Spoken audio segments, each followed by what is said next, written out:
Fault Lines looks at the risks facing journalists in Mexico and why reporting the truth often means paying with their life. Drug cartels are ruthless. In their pursuit to maintain control over their operations and the immense wealth that comes with it, the cartels resort to desperate measures to ensure no one gets in their way. Unfortunately, journalists who have dedicated their lives to exposing the truth about the drug trade get in the cartels' way, much to their detriment. These are 5 times journalists messed with the wrong cartels. Carlos Alberto Guajardo Romero.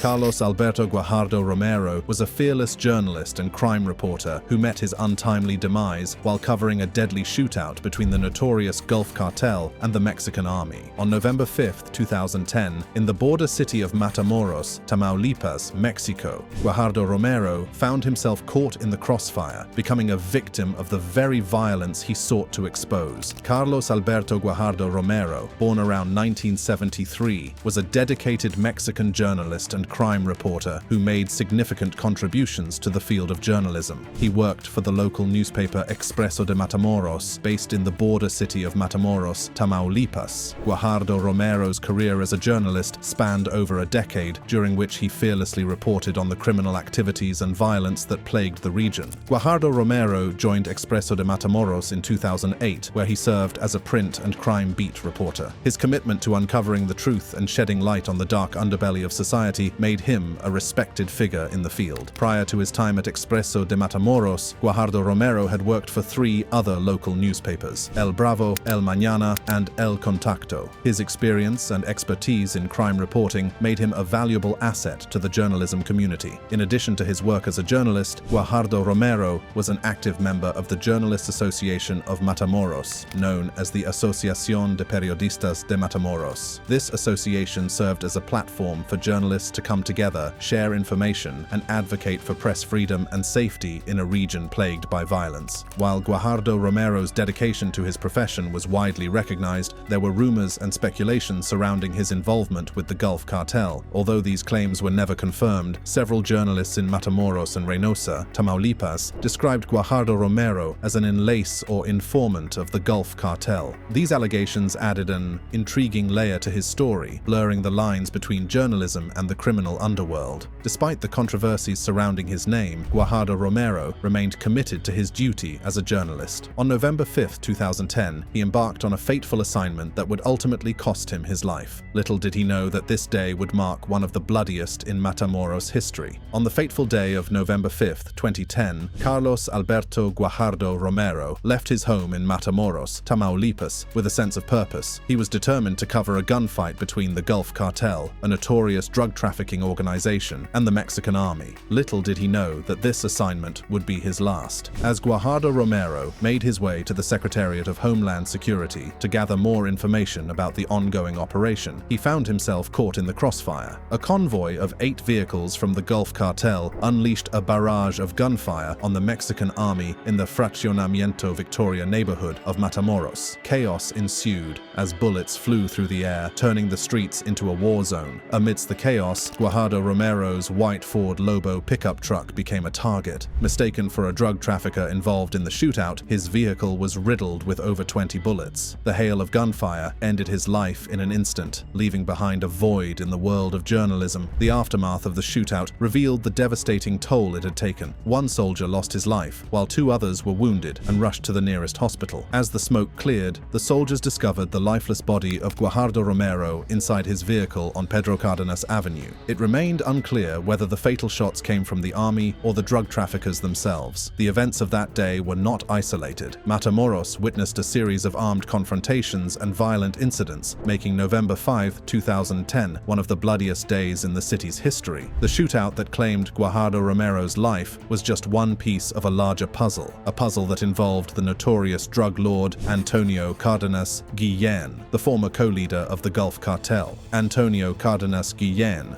commonly known as Tony Tormenta, was the primary target of the military-led operation that Guajardo Romero had set out to cover. His death marked a significant blow to the Gulf Cartel and a victory for the Mexican authorities in their ongoing battle against drug trafficking organizations. The repercussions of this violent clash extended far beyond the immediate casualties. The loss of Carlos Alberto Guajardo Romero sent shockwaves through the journalism community, highlighting the dangers faced by reporters in Mexico. His death served as a grim reminder of the risks journalists take to bring the truth to light, even in the face of grave danger. The Mexican army, in a statement released after the incident, expressed their condolences for the loss of their fellow soldier and the journalist. The international community also took note of the dangers faced by journalists in Mexico. Gregorio Salazar, the director of the International Federation of Journalists Latin American office, emphasized the urgent need for better protection and safer practices in journalism. The death of Carlos Alberto Guajardo Romero was not an isolated incident. He joined the ranks of many other journalists who have lost their lives while reporting in Mexico. The dangers faced by journalists in the country have led to a chilling effect on press freedom,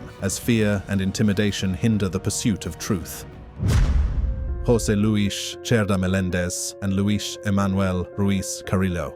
It was the evening of March 24, 2011, in the bustling city of Monterrey, Nuevo León. José Luis Cerda Melendez, a popular TV personality known as La Gata, had just finished filming a program at Televisa's network studios. Little did he know that this would be his last night alive. Cerda, accompanied by his cousin Juan Roberto Gomez and journalist Luis Emanuel Ruiz Carrillo, left the Televisa Monterrey headquarters around 8:30 p.m. They were heading towards Cerda's white Stratus automobile, parked just one block away. Unbeknownst to them, danger lurked in the shadows. As the trio approached the intersection of Ignacio López Rayon and Albino Espinosa, a group of armed men with covered faces emerged from the darkness. In a matter of seconds, Cerda, Gomez, and Ruiz were forcibly abducted and forced into a waiting suburban SUV. Inside the vehicle, fear and confusion gripped the victims. They had no idea who their captors were or what their intentions might be. The air was thick with tension as the Suburban sped away into the night, leaving behind a trail of unanswered questions. For the next 11 hours, the families of Cerda, Gomez, and Ruiz were left in a state of agonizing uncertainty. Time seemed to stand still as they anxiously awaited any news of their loved ones' whereabouts. The city of Monterrey held its breath, unaware of the horrors that were unfolding. The following morning, the shocking truth was revealed. José Luis Cerda Melendez's lifeless body was discovered along Boulevard Miguel de la Madrid in Guadalupe, Nuevo León. His hands were bound,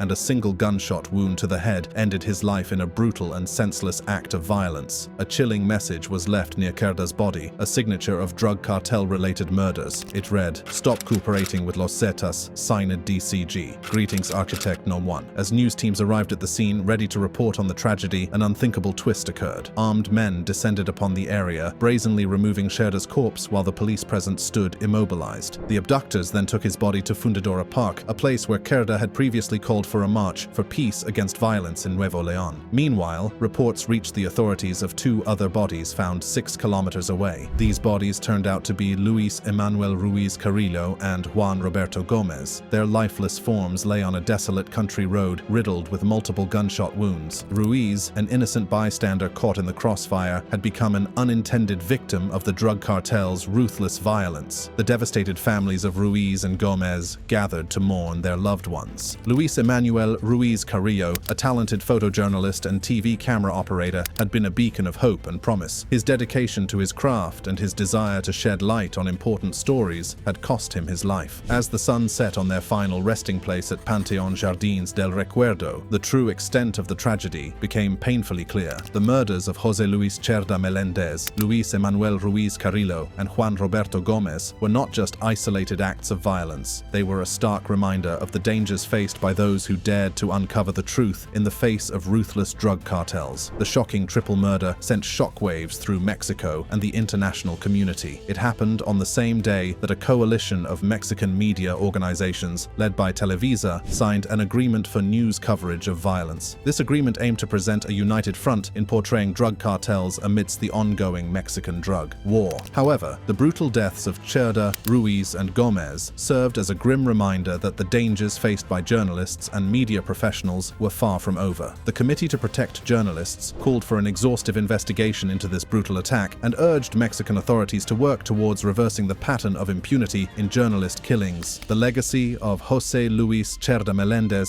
Luis Emanuel Ruiz Carrillo, and Juan Roberto Gómez lives on as a stark reminder of the sacrifices made by those who seek to uncover the truth in the face of danger. Cerda's rise to fame came through his role on the popular Televisa program, El Club. In this show, he portrayed a street thug dancing to Colombian music, while his partner Oscar Burgos played the role of his sidekick, El Perro Guarumo. It was a comedy routine that captivated audiences across the nation. As Cerda played the stereotypical gang member, he often made the clicker hand motion, a gesture associated with the notorious drug cartel Los Zetas. This seemingly innocent act would prove to have far-reaching consequences, as it caught the attention of rival cartels. The Gulf Cartel, a powerful drug trafficking organization, saw Cerda's portrayal as a direct affront to their dominance. They considered the clicker hand motion a symbolic connection between Cerda and Los Zetas, their bitter enemies in the ongoing battle for control over territory. The Mexican drug war had been raging for years, with cartels vying for power and control. The violence between these criminal organizations had reached unprecedented levels, with innocent lives caught in the crossfire. Cerda, unwittingly, had become a pawn in this deadly game.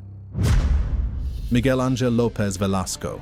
Miguel Ángel López Velasco, a fearless journalist known by his pen name Milo Vera, met a tragic end at the hands of the notorious cartel. His relentless pursuit of the truth ultimately led to a brutal attack on him, his wife, and their son. Miguel Ángel López Velasco was born in 1956 in the vibrant city of Veracruz, Mexico. From a young age, he displayed an insatiable curiosity and a deep desire to uncover the truth. As he grew older, his passion for journalism ignited, and he embarked on a path that would forever change his life. In the early 1990s, López Velasco joined the esteemed Notiva newspaper, where he would make a name for himself as an outspoken columnist. With his column titled Va de Nuez, he fearlessly tackled the pressing issues of kidnappings, corruption, crime, and abuse of authority in the Veracruz area. His words became a beacon of hope for those seeking justice and accountability. López Velasco's dedication to exposing the truth knew no bounds. He spent countless hours investigating drug trafficking networks, shining a light on the dark underbelly of Veracruz's criminal underworld. His relentless pursuit of justice earned him both admiration and enemies. To protect himself and his loved ones, López Velasco adopted the pen name Milo Vera. Under this alias, he fearlessly wrote about the crimes and security issues plaguing Veracruz. His words resonated with the people, who saw him as a voice for the voiceless. As his reputation grew, so did the dangers he faced. In 2007, López Velasco received a chilling threat from local drug traffickers. A message left at the doorstep of Notiver included a human head and a warning that heads would roll. The cartel wanted to silence him, but López Velasco remained undeterred. López Velasco's dedication to journalism was a family affair. His son, Misael López Solana, followed in his father's footsteps and also worked as a journalist for Notiver. Together, they formed a formidable team, exposing the truth through their words and photographs. López Velasco's work had a profound impact on the community. His articles shed light on the injustices that often went unnoticed, and his courage inspired others to speak up against corruption. But with great impact comes great risk, and the cartel saw him as a threat that needed to be eliminated. On that fateful morning of June 20th, 2011, multiple gunmen stormed into López Velasco's home. In a brutal act of retaliation, they took the lives of López Velasco, his wife Agustina Solano, and their son Misael López Solana. The cartel's message was clear: no one is safe from their reach. The news of López Velasco's tragic death sent shockwaves through Veracruz and beyond. Journalists and citizens alike mourned the loss of a brave truth seeker. The Committee to Protect Journalists documented the detention and beating of López Velasco's son, Miguel Ángel López Solana, further highlighting the dangers faced by those who dare to challenge the cartel's grip on power. In the wake of Miguel Ángel López Velasco's brutal murder, authorities launched an intensive investigation to bring the perpetrators to justice. The Veracruz state governor, Javier Duarte de Ochoa, vowed to leave no stone unturned in his pursuit of the truth. As the investigation progressed, one name emerged as a key suspect: Juan Carlos Carranza Saavedra, also known as El Ñaca. López Velasco had recently published an article exposing the drug trade in the Veracruz area, and it was believed that this act of journalism had made him a target for retaliation. The cartel's message was clear: no one was safe from their reach. The murder of López Velasco, his wife, and their son sent shockwaves through the journalism community. security. Journalists who had once fearlessly reported on crime and corruption now found themselves living in fear, forced into hiding or leaving Veracruz altogether. Notiver, the newspaper where López Velasco had worked for over 2 decades, was left reeling from the loss. 3 journalists from the publication had been killed within a month's time, including Yolanda Ordaz de la Cruz, who was investigating López Velasco's murder when she herself was brutally killed. The decapitation of Ordaz de la Cruz sent a chilling message, linking her death to the father and son murders. The Committee to Protect Journalists reported that after Ordaz de la Cruz's decapitation, 5 journalists left Notiver, leaving the newspaper unable to report on crime and security issues. The Cartels' campaign of violence had effectively silenced the press, creating a climate of fear and intimidation that hindered the pursuit of truth. Today, the legacy of Miguel Ángel López Velasco lives on.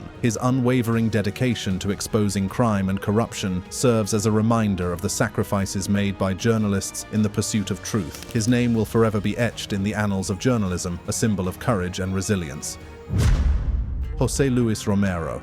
José Luis Romero was born around 1967 in Mexico, and from a young age he showed a passion for uncovering the truth and shedding light on the darkest corners of society. Romero's dedication to journalism led him to pursue an education in political science and public administration at the prestigious Autonomous University of Sinaloa. Armed with knowledge and a burning desire to make a difference, Romero embarked on a career that would span nearly 20 years. Romero's journey as a journalist began with his employment at Línea Directa Radio, a prominent radio station in Los Mochis, Sinaloa. It was here that he honed his skills and developed a reputation for his fearless reporting on public security and legal matters. But it was Romero's coverage of the Mexican drug war and drug trafficking that truly set him apart. He fearlessly delved into the dangerous world of cartels, exposing their operations and shedding light on the devastating impact of their activities on Mexican society. Romero's dedication and commitment to his craft did not go unnoticed. He was twice awarded the Los Mochis Journalists Association's Aaron Flores Heredia Award for his exceptional coverage of security and legal matters, as well as his in-depth reporting on the police beat. Despite the risks involved, Romero remained steadfast in his mission to bring the truth to light. He understood the dangers he faced, but his unwavering belief in the power of journalism drove him forward. However, Romero's relentless pursuit of truth would ultimately lead him into the crosshairs of the Sinaloa Cartel, one of the most notorious drug trafficking organizations in Mexico. The cartel, led by the infamous Joaquín Guzmán Loera, also known as El Chapo Guzmán, operated from the very heart of Sinaloa, the state where Romero lived and worked. The Sinaloa cartel was known for its ruthless tactics and its willingness to silence anyone who dared to expose its criminal activities. Journalists who reported on drug trafficking in Sinaloa faced constant threats and intimidation, but Romero refused to be silenced. As Romero's reputation grew, so did the danger he faced. On that fateful day, December 30th, 2009, Romero was abducted from a seafood restaurant in the Jiquilpan neighborhood of Los Mochis. Witnesses reported seeing 4 hooded men armed with rifles forcefully taking him away, leaving behind a scene of chaos and fear. The community was left in shock and disbelief. Romero's colleagues, friends, and family rallied together, demanding answers and pleading for his safe return. But little did they know that the situation was far more sinister than they could have imagined. Just hours after Romero's abduction, tragedy struck again. Jesus Escalante Leiva, the state ministerial police's chief investigator who had begun looking into Romero's case, was shot and killed outside his office. It became clear that the Sinaloa cartel would stop at nothing to maintain its grip on power and silence those who dared to challenge it. For more than 2 weeks, the fate of José Luis Romero remained unknown. The community held onto hope, praying for his safe return. But on January 16, 2010, their worst fears were realized. Romero's decomposing body was discovered alongside a highway outside of Los Mochis. The scene was gruesome, a chilling testament to the brutality of the Sinaloa cartel. Signs of torture and brutality were evident, with Romero's leg and hands broken. He had been shot multiple times before being callously wrapped in a black plastic bag. The discovery of Romero's lifeless body sent shockwaves through the country. It was a stark reminder of the risks faced by journalists who dared to expose the truth. Romero's murder was not an isolated incident, but part of a pattern of violence against against those who sought to uncover the dark underbelly of drug trafficking. The Sinaloa cartel was notorious for its ruthless tactics and its stronghold on the drug trade. According to the Committee to Protect Journalists, at least 17 reporters were murdered in Sinaloa between 1992 and 2009, the year Romero was killed. The cartel operated with impunity, instilling fear in anyone who dared to challenge its power. Romero's abduction and subsequent murder were not isolated incidents. They were part of a pattern of violence aimed at silencing journalists and intimidating the media. The discovery of a cardboard plate indicating the whereabouts of the abducted journalist only added to the chilling nature of the crime. It was a clear message to all journalists: stay silent or face the consequences. The impact of Romero's murder reverberated throughout the community and the country. It was a stark reminder of the dangers faced by those who sought to expose the truth. Journalists, activists, and citizens alike were left in shock and disbelief, realizing the extent to which the cartels would go to maintain their control. In the wake of Romero's death, a vigil took place outside the Attorney General's office in Los Mochis, Sinaloa. Reporters and community members came together, demanding swift action and justice for Romero. They called on the authorities to respond to the abduction and murder at a faster pace, hoping to prevent further tragedies. The international community also condemned Romero's murder. Irina Bokova, the Director General of UNESCO, expressed her outrage and urged the Mexican authorities to bring those responsible to justice. The Inter-American Press Association raised alarm at the increasing number of journalists being abducted and killed in Mexico. Romero's legacy lives on as a symbol of the bravery and sacrifice of journalists who risk their lives to uncover the dark underbelly of drug trafficking. His murder serves as a call to action, a reminder that the fight for justice and truth must continue, even in the face of adversity.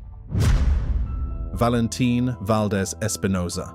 Valentin Valdez Espinosa, a fearless journalist working for the newspaper Zócalo in Saltillo, Mexico, found himself at the center of a dangerous web of corruption and violence. His relentless pursuit of the truth would ultimately lead to his tragic demise. It was the evening of January 7, 2010, when Valdez and two of his colleagues were leaving work. Little did they know that this would be the last night they would spend together. As they made their way through the dark streets of Saltillo, their path was suddenly blocked by several menacing SUVs. The air grew thick with tension as armed men emerged from the vehicles, their faces hidden behind masks. Valdez and one of his colleagues were forcibly taken, while the other journalist was left behind, trembling with fear. The abductors wasted no time in vanishing into the night, leaving behind a sense of dread and uncertainty. Valdez's fate now rested in the hands of ruthless criminals. The following day, the city awoke to a grim discovery. Valdez's lifeless body was found in front of a local motel, Marbella. He had been bound and shot 5 times, a brutal display of the power wielded by the drug cartels. But it was the handwritten note found with his body that sent shivers down the spines of those who read it. The message was clear: this is going to happen to those who don't understand. The message is for everyone. It was a chilling warning to anyone who dared to challenge the authority of the cartels. Valdez's colleagues were devastated by the loss of their friend and comrade. They believed that his murder was directly linked to a story he had published just days before his death. On December 29, 2009, Valdez had exposed the arrest of a high-ranking Zetas drug cartel leader at Motel Marbella. The story had sent shockwaves through the criminal underworld, and it seemed that the cartels were determined to silence Valdez at any cost. The Zetas, one of the most powerful and violent cartels in Mexico, had a strong hold in Saltillo. They controlled the trafficking of cocaine, marijuana, and other drugs into the United States, making them a force to be reckoned with. On May 29, 2011, the offices of the Vanguardia of Saltillo were targeted with a grenade by drug cartels. This was just one of many attacks on press buildings and media outlets, a clear message to the journalists who dared to expose the truth. The violence against journalists had become so rampant that major news organizations had developed industry guidelines on reporting in the drug war. These guidelines emphasized the importance of not publishing the messages left by drug gangs on the bodies of their victims, recognizing them as propaganda and the glorification of violence. The reaction to Valdez's murder was mixed, highlighting the problem of impunity that journalists face in Mexico. It was a stark reminder of the challenges faced by those seeking justice for their fallen colleagues. Saltillo, the capital of Coahuila, Mexico, stood as a city shrouded in darkness, its streets echoing with the footsteps of fear. Saltillo had become a stronghold for the notorious Zetas cartel, one of the most powerful and violent criminal organizations in the country. Their grip on the city was unyielding, their influence extending far beyond beyond the borders of Saltillo. The Zetas cartel had established themselves as the dominant force in the drug trade, controlling the shipments of cocaine, marijuana, and other illicit substances into the United States. Their power and ruthlessness were unmatched, instilling fear in the hearts of both their rivals and the innocent civilians caught in the crossfire. Saltillo had become a battleground for rival cartels, vying for control over the lucrative drug routes. The violence that ensued was nothing short of a war, with the city bearing witness to a staggering number of drug-related killings. In the last 4 years alone, over 35,000 lives had been claimed by the drug war in Mexico, and Saltillo had its fair share of bloodshed. The city had become a breeding ground for violence, a place where the law was often overshadowed by the iron fist of the drug lords. Innocent civilians lived in constant fear, knowing that their lives could be snuffed out in an instant if they found themselves on the wrong side of the cartels. Valentin Valdez Espinosa was well aware of the dangers that lurked in Saltillo. As a journalist, he had dedicated himself to exposing the truth, to shining a light on the dark underbelly of the drug trade. His work had made him a target, a thorn in the side of the cartels who sought to maintain their stranglehold on the city. Valdez had dedicated his life to uncovering the truth, to shedding light on the dark underbelly of the drug cartels. His murder served as a chilling reminder of the risks journalists face in their pursuit of truth and justice. As we delve deeper into this shocking story, exposing the ruthless tactics employed by the cartels to maintain their grip on power. If you enjoyed this video, click on one of the boxes playing on your screen for more content.